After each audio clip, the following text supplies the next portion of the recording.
setelah membaca summary kutip itu, saya malah melihatnya bukan hanya keserakahan, tetapi akal bulus juga sangat banyak di dalamnya. Jadi keserakahan dan kesuburan akal bulus di tengah pandemi ini.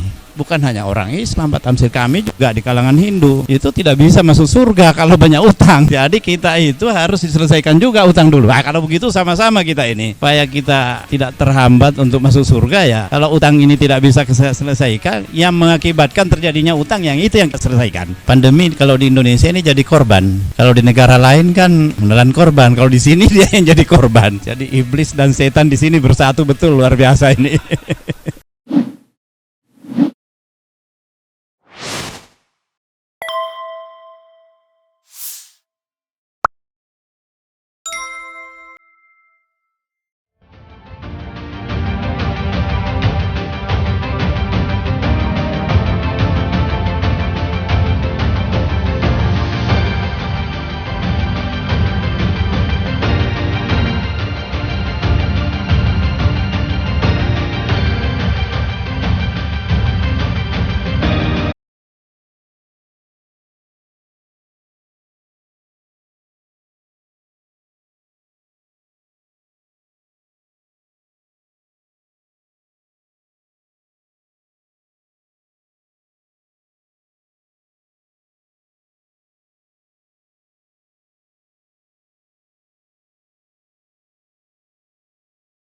Ini luar biasa. Jadi waktu Pak Gede minta saya untuk memberikan komentar satu paragraf terkait dengan buku ini, saya juga mendapatkan beberapa, sudah dalam bentuk summary eksekutif saya kira. Jadi sudah lebih banyak dibandingkan tadi Prof. Wiwi. Saya berpendapat buku ini luar biasa, tajam, intuitif, dan penuh dengan nalar. Tapi tadi apa yang disampaikan oleh Bang Rizal, bahwa ini tidak lama lagi, dan rupanya Bang Rizal ini sudah berkawan dengan Pak JK kembali. Dulu Pak JK ini kan juga termasuk yang berpendapat bahwa bukan tidak lama lagi, tapi hancur negeri ini kalau dipimpin oleh Pak Jokowi. Saya cuma tidak tahu advice apa yang diberikan oleh Pak JK kepada oleh Pak Bang Rizal kepada Pak JK sehingga Pak JK tiba-tiba mau jadi wapres. Tapi di masyarakat Sulsel ada anggapan yang menyatakan bahwa untung Pak JK jadi wapres, kalau tidak betul-betul hancur. Jadi saya kira Pak Gede setelah membaca summary kutip itu, saya malah melihatnya bukan hanya keserakahan, tetapi akal bulus juga sangat banyak di dalamnya. Jadi keserakahan dan kesuburan akal bulus di tengah pandemi ini. Karena itulah ada yang merasa berada di zona aman kalau pemerintahan yang seperti ini tetap bertahan. Karena itu perlu didukung untuk 3 periode supaya bebas menjual PCR dengan harga yang lebih mahal lagi. Bayangkan dengan harga 3 juta turun menjadi 275.000. Setelah mengumpulkan sebanyak 23 triliun baru turun 275.000. Itu luar biasa kejahatan ini, sangat zolimnya. Jadi buku ini dan diatur dengan berbagai cara supaya pelaksana daripada program pandemi ini itu bebas dari hukum. Ya, meskipun kita memberi apresiasi kepada MK karena semua dia batalkan sekarang yang seperti itu. Termasuk sekarang ini MK menyatakan bahwa Omnibus Law itu inkonstitusional meskipun masih diberi kesempatan 2 tahun. Ini juga agak susah untuk kita pahami. Ini akal bulus apa lagi ini? Akal bulus. Nah, saya nggak tahu Bang Rocky tidak hadir hari ini apa kalah dengan akal bulus. Akal sehat. Mestinya kita ingin mendengar kupasannya tentang buku ini. Nah, itu juga yang menjadi alasan. Jadi betul apa kata Mas Heru tadi, bahwa ini pandemi kalau di Indonesia ini jadi korban. Kalau di negara lain kan iya, menelan korban. Kalau di sini dia yang jadi korban. Jadi iblis dan setan di sini bersatu betul, luar biasa ini. Dia yang menjadi korban di sini. Jadi apa-apa menjadi alasan pembenaran. Kalau pertumbuhan ekonomi turun ya alasannya karena pandemi. Kita nambah utang juga alasan karena pandemi. Mau menambah periode masa jabatan juga ya alasannya pandemi. Ini kan sudah mulai di DPRD. Kalau enggak tambah 3 periode ya kasihlah perpanjangan 3 tahun dengan alasan pandemi. Kalau 3 periode mungkin agak malu-malu. Tapi kalau dengan 3 tahun ya ini menguntungkan juga bagi DPR, DPD, DPRD tingkat 1, tingkat 2. Karena apa? Semua tiba-tiba bertambah tanpa harus lewat pemilu. Yang sengsara cuma rakyat. Nah, yang lain, saya kemarin di Udayana saya bicara. Ini kami ini agak hati-hati.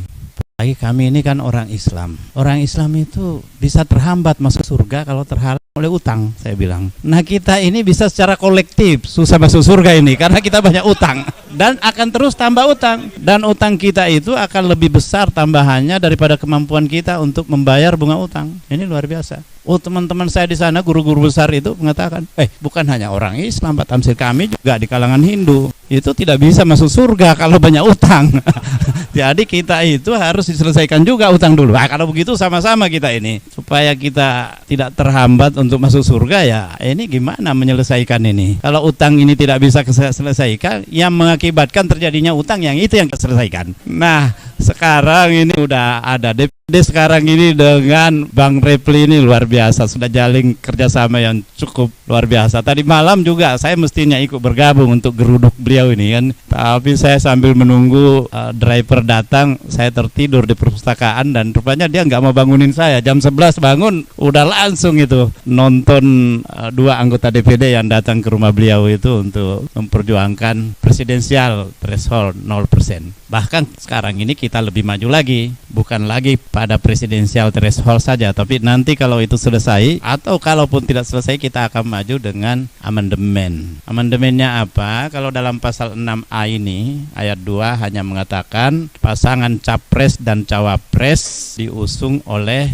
partai atau gabungan partai politik peserta pemilu. Nah, kita ingin berhenti di situ dan ditambahkan atau calon perseorangan yang didukung oleh Dewan Perwakilan Daerah Republik Indonesia sebagai peserta pemilu non parpol.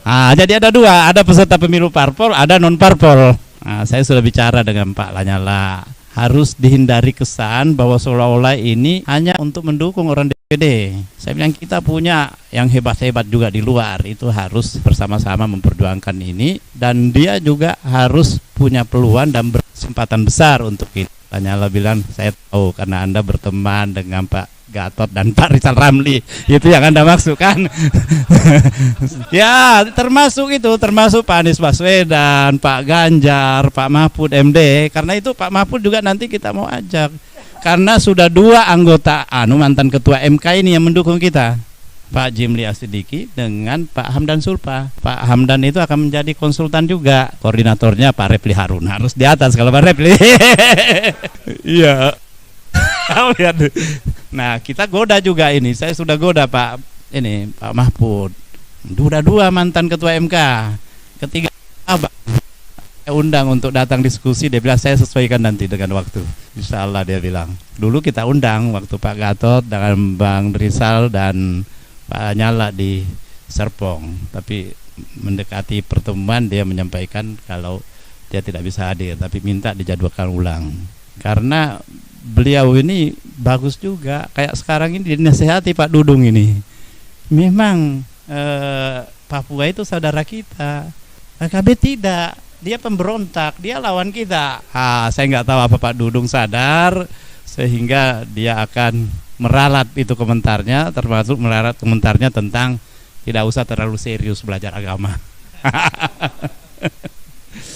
Jadi saya kira buku ini luar biasa, layak untuk kita baca, dan terutama kepada para politisi yang mau menguji kemampuan intuisinya. Saya kira terima kasih. Wabillahi taufiq walhidayah. Assalamualaikum warahmatullahi wabarakatuh. Saya ini kan punya tugas baru di DPD selaku ketua kelompok DPD di MPR. Jadi harus membangun komunikasi politik dengan partai-partai politik, fraksi di DPD, DPR, dan kepada masyarakat luas. Karena itu terakhir ini Mas Gede kalau kontak saya untuk acara, kadang-kadang harus betul-betul mencoba mengatur jadwalnya sedemikian rupa. Tadi ini lagi mimpin rapat, tinggalkan dulu lari ke sini. Dan banyak ke daerah. Jadi tadi saya mau merespon ini Pak Marwan ini. Pak Marwan Batubara bagus ini. DPD siap untuk menyiapkan panggungnya di daerah itu untuk member rakyat. Nah, tinggal kita bersinergi dengan kami, dengan HMI, kami ketua kami ada di samping saya nih. Itu bisa, karena yang banyak itu mensupport di bawah itu kami itu. Ada hanya kami. Jadi ada kami, ada kami, dan ada kami. Ada ikami. Ikami kata keluarga Makassar kalau itu kami. Jadi ini kayaknya yang dekat-dekat kami nih yang bisa memang memimpin perubahan ini nih, Bang Rizal nih. Jadi karena apa? Ini sudah ada koalisi gemuk sekarang dari 7 partai dan itu menguasai 82% suara. Sehingga secara formal apapun yang kita mau lakukan itu sepertinya ini yang akan menjadi pemenangnya. Karena itu saya sudah bertemu dengan teman-teman di Demokrat. Demokrat sejalan dengan kita bahwa presidensial threshold ini 0% tanpa presidensial threshold. Itu. Cuma ketua umumnya tidak ada karena sedang mendampingi ayahandanya yang sedang sakit di Amerika. Tapi yang lain lengkap mendukung itu. Mendukung juga penataan kewenangan DPD. Supaya DPD ini ya secara moral kita juga berat ini, dapat gaji yang sama dengan DPR, kedudukan sama, tapi kewenangan yang tidak sama. Ya. Bahkan lebih aman kalau DPD itu kunjungan ke luar negeri, tidak ada yang soroti. Kalau DPR ya di daerah suka ini. Nah, sekarang Pak Wiwi sering kita minta datang untuk memberikan pencerahan kepada DPD. Karena itu DPD sekarang tambah cerah juga itu dengan kehadiran beliau terus. Bang Repli juga begitu. Ya. Bang Rizal, Pak Rocky Gerung, semenjak saya pimpin di situ, saya undang semua pada datang ke sana itu. Banyak lagi tokoh-tokoh kritis yang lainnya secara rutin kita jadwalkan. Kita buat dialog kebangsaan, kita buat forum penyerapan aspirasi, dengar pendapat masyarakat. Karena itu kalau teman-teman kumpul, biasa ada juga intel yang datang ngintip. Saya bilang jangan ngintip, masuk. Ini resmi saya adakan acara ini, saya bilang dengar pendapat masyarakat. Waktu Pak Gatot datang dulu di sana itu dia susul datang, Pak, kami ditugaskan ini minta maaf karena disuruh memantau acara di sini. Jangan memantau, saya bilang, langsung masuk ikut, karena yang kita bicarakan adalah menyerap aspirasi masyarakat. Makanya saya bikin itu selalu ada backdropnya itu, spanduk itu, dengar pendapat masyarakat. Jadi kalau dia datang pendapat masyarakat dan intel gitu. Dia datang udah. Ya, apalagi sekarang ada FNN. Ya, tanpa sekarang kalau keluar ya, nonton aja FNN gitu ya. Nonton aja FNN. Nah, ini langsung Repli Harun juga ada nih. Aman, jadi ada podcastnya di mana-mana ini. Saya kira kalau sudah masuk di situ di daerah pun sudah ada yang mengembangkan lagi. Jadi ini saya bilang sama di kampus-kampus itu, saya bicara, saya sudah bertemu dengan Ketua Asosiasi Dosen Pengajar Hukum Tata Negara. Awalnya itu dia menyampaikan sangat tidak setuju dengan capres perseorangan, dia bilang itu enggak bisa. Tapi terakhir saya bikin forum lagi, datang dia jadi bicara Profesor Dr. Abdul Razak. Dia menyampaikan dengan draft naskah akademik yang saya serahkan kepada beliau dan saya juga memberikan penjelasan-penjelasan. Dia bilang kalau begini saya goyang ini. Saya setuju dengan Anda ini. Ini saya harus segera mengumpulkan teman-teman dosen-dosen pengajar hukum tata negara bahwa ini betul tanpa kita merubah ini ambang batas ini betul-betul kita memunggungi demokrasi. Tidak bisa kita membangun sebuah demokrasi yang berkualitas. Ini harus sejalan. Tapi saya bilang tidak berhenti di situ. Supaya di Indonesia ini jangan hanya orang partai yang menjadi warga negara kelas 1. Tapi yang bukan orang partai juga. Kenapa? Karena undang-undang itu yang ada sekarang pasal 6 ayat 2A itu yang boleh mengusulkan hanya orang partai. Yang bukan partai. Karena itu kami menambahkan dan calon perseorangan yang diusulkan oleh DPD RI sebagai peserta pemilu non parpol. Nah, ini non parpol. Nah, jadi nanti kita akan mengusulkan yang dari non parpol ini untuk menjadi calon. Ya, mudah-mudahan karena ini dapat dukungan dari Demokrat dan PKS, itu sudah memenuhi syarat untuk maju mengusulkan amandemen karena sudah 1/3 lebih. Nah, untuk menangnya ya memang perlu nanti 2/3. Nah, ini tentu perlu perjuangan lagi. Nah, kalau juga judicial review bisa, ini yang mengetahui peta MK di dalam ini, Pak Repli ini temannya di dalam banyak. Pak Saldi Isra itu memang dari dulu dissenting opinion. Kemudian siapa lagi, Pak Haryono? Suhartoyo. Nah, kemudian ada 2 yang mau pensiun. Biasanya kalau orang mau pensiun itu udah nggak peduli lagi yang lain-lain. Dia akan berjuang bersama-sama dengan kita. Iya, kembali ke jalan yang benar, ke jalan lurus. Nah, kemudian ada 2 yang sudah diberi gratifikasi berapa? 15 tahun. Nah, 15 tahun tidak diganti-ganti nanti. Yaitu Aswanto dari Sulawesi Selatan sama satunya lagi namanya Eni Nurbaningsi. Tapi Eni Nurbaningsi ini juga pernah juga kalau nggak salah dissenting opinion. Dan termasuk kemarin yang mendukung ini ya.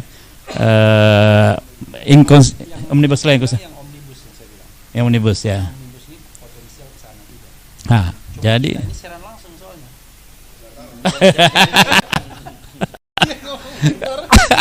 oh iya, ya udah nggak apa-apa, udah terlanjur. Biar tahu bahwa mereka sangat diharapkan oleh publik. Itu saya kira. Ya, pesan itu perlu disampaikan tuh bahwa rakyat saya mengharapkannya. Saya kira seperti itu. Juga mudah-mudahan sampai juga ke Menko Polhukam ini bahwa hati-hati sebagai mantan ketua MK kalau tidak ikut bergabung dengan yang sudah menginginkan perubahan ini, ya nanti ketinggalan kereta. Ya. Tergilas. Menko Polhukam biasa begitu dia. Iya, saya kira itu, Mas Hersu. Baik, terima kasih. Terima kasih.